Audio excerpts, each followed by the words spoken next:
नमस्कार। इस अंक में आप सभी का बहुत बहुत स्वागत है। हर समाज में कुछ ऐसे व्यक्ति अवश्य होते हैं जिनका काम ही नकारात्मक फैलाना होता है। इसी प्रकार के कुछ तत्व अक्सर हमारे वीडियो में कमेंट करते रहते हैं और लिखते हैं कि इस तरह का भ्रम फैलाना बंद करो, सभी शिक्षकों को टेट पास करने दो। मैंने कभी भी किसी भी शिक्षक को टेट पास करने से नहीं रोका है, बल्कि कुछ शिक्षकों ने जो टेट पास कर लिया है उनको मैंने बधाई भी दी है। देश के लगभग 25 लाख शिक्षक सुप्रीम कोर्ट के इस निर्णय से प्रभावित हैं, जिनमें से ज्यादातर शिक्षकों की उम्र 50 वर्ष के आसपास है। उम्र के इस पड़ाव में यदि उन्हें अपनी नौकरी बचाने के लिए टेट जैसे कॉम्पिटिटिव एग्जाम पास करने के लिए बाध्य किया जाता है, तो इससे बड़ा अन्याय उन शिक्षक बंधुओं के लिए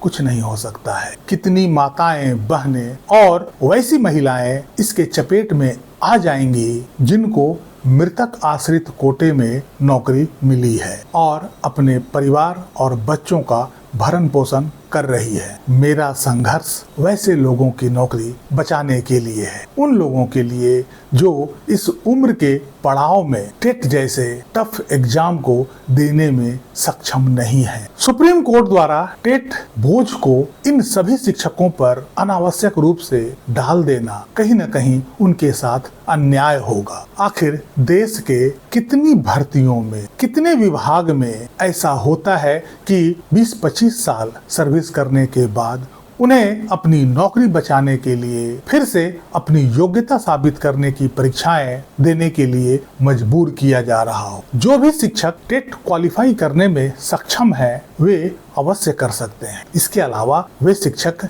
यदि अधिक डिग्री भी हासिल करना चाहते हैं तो भी वे कर सकते हैं, वे बिल्कुल स्वतंत्र हैं। कुछ लोगों को पता नहीं शिक्षकों से इतनी नफरत, इतना चिढ़ क्यों है। सबसे आश्चर्य की बात यह है कि ऐसे ही व्यक्ति सबसे पहले मेरा वीडियो देखते हैं और तुरंत कुछ न कुछ नकारात्मक कमेंट कर देते हैं। खैर, वैसे लोगों को तो वक्त ही जवाब देगा। बहरहाल टेट रिव्यू पिटीशन पर सुनवाई पूरी हो गई। Argument concluded and order reserved हो गया। अब आदेश का इंतजार है। चूंकि 68 रिव्यू पिटीशन लगा हुआ था, सभी रिव्यू पिटीशन के कंटेंट को पढ़ने, समझने और निर्णय देने में समय लग सकता है। जैसा कि आप सभी ने भी नोटिस किया होगा कि रिव्यू पिटीशन पर बहस के लिए पर्याप्त समय नहीं दिया गया था। बहुत सारे अधिवक्ताओं ने समय अभाव के कारण अपना पक्ष सही तरीके से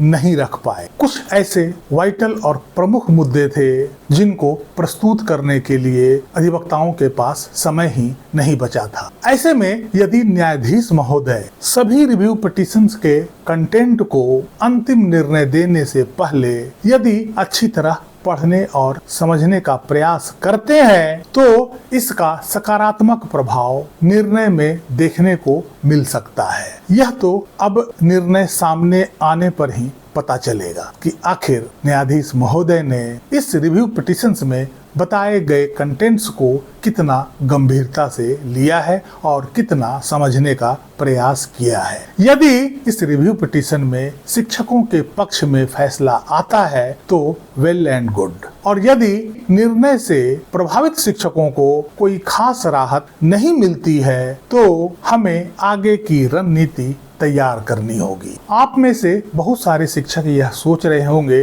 कि शायद यही अंतिम रास्ता शिक्षकों के लिए था, लेकिन यह गलत है। अभी आपके पास कई न्यायिक रास्ते खुले हुए हैं और प्रशासनिक रास्ते भी। आज हम पहले प्रशासनिक रास्तों के बारे में जान लेते हैं। अब आप सभी को लग रहा होगा कि आखिर न्यायिक रास्तों को छोड़कर प्रशासनिक रास्ता पर हम कैसे भटक गए और क्यों भटक गए। क्या न्यायिक रास्ता वाकई में बंद हो गया है? जी नहीं, न्यायालय में अभी कई रास्ते खुले हैं। पहले प्रशासनिक रास्ते की बात मैं इसलिए कह रहा हूँ कि कई मौकों पर देश के शिक्षा मंत्री ने सभी शिक्षकों को यह आश्वासन दिया था कि वे सभी शिक्षकों को राहत अवश्य दिलवाएंगे। अभी पिछले दिनों बंगाल चुनाव में भी उन्होंने खुले मंच से शिक्षकों को ऐसा आश्वासन दिया था। देश के संसद में भी इन मुद्दों को कई बार उठाया गया, लेकिन सरकार सुप्रीम कोर्ट में मामला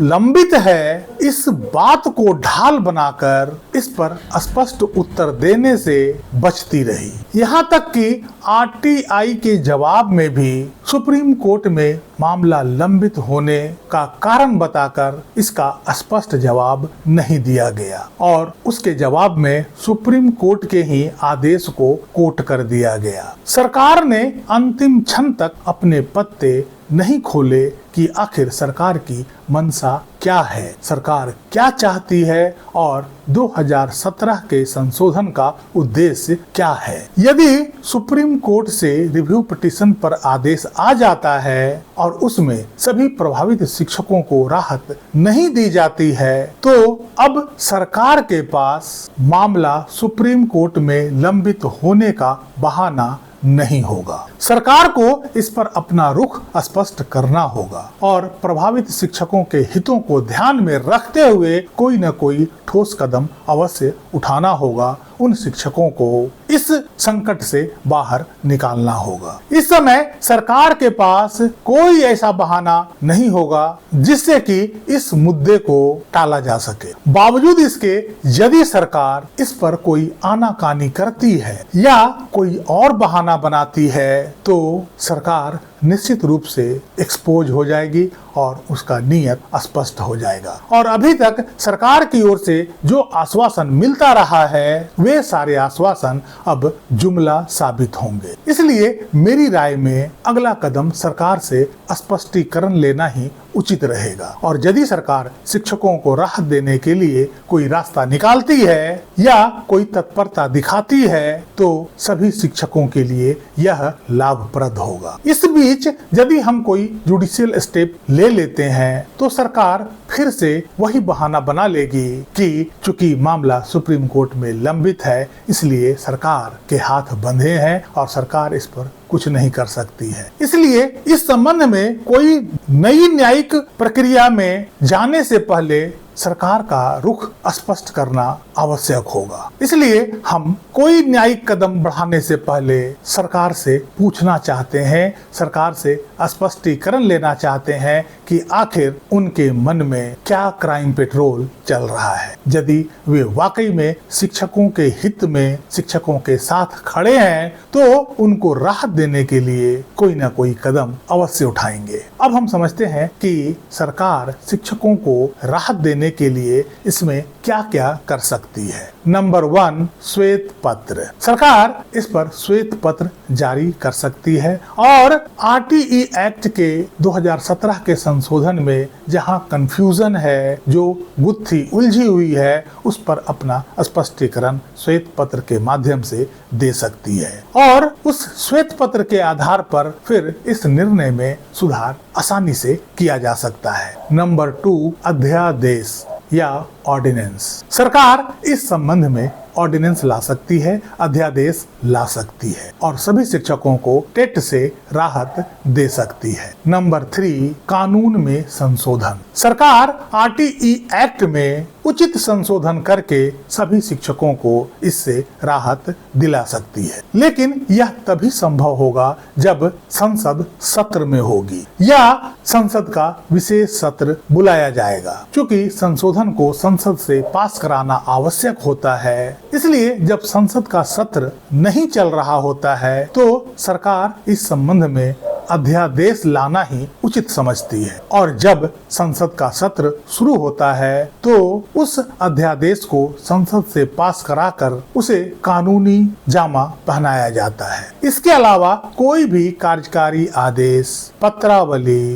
विभागीय नोटिस या किसी भी प्रकार का नोटिफिकेशन सुप्रीम कोर्ट के निर्णय के विरुद्ध प्रभावी नहीं हो सकता है। इसलिए रिव्यू पिटीशन पर संतोषजनक निर्णय नहीं आने के बाद मेरी राय में सरकार पर दबाव बनाना उचित मालूम पड़ता है। इस संबंध में सरकार की मंशा जानना जरूरी है। सरकार यदि शिक्षकों के साथ है, जैसा कि वो हमेशा से कहती आ रही है, तो उनके लिए अब रास्ता अवश्य निकालेगी, क्योंकि अब उनके पास सुप्रीम कोर्ट में मामला लंबित होने का कोई बहाना नहीं होगा या ऐसा कोई कारण नहीं होगा। यदि सरकार इस समय भी कोई टाल मटोल करती है तो पर्दे के पीछे का सारा खेल समझ आ जाएगा। उसके बाद सरकार पर भरोसा छोड़कर हम अपने न्यायिक संघर्ष को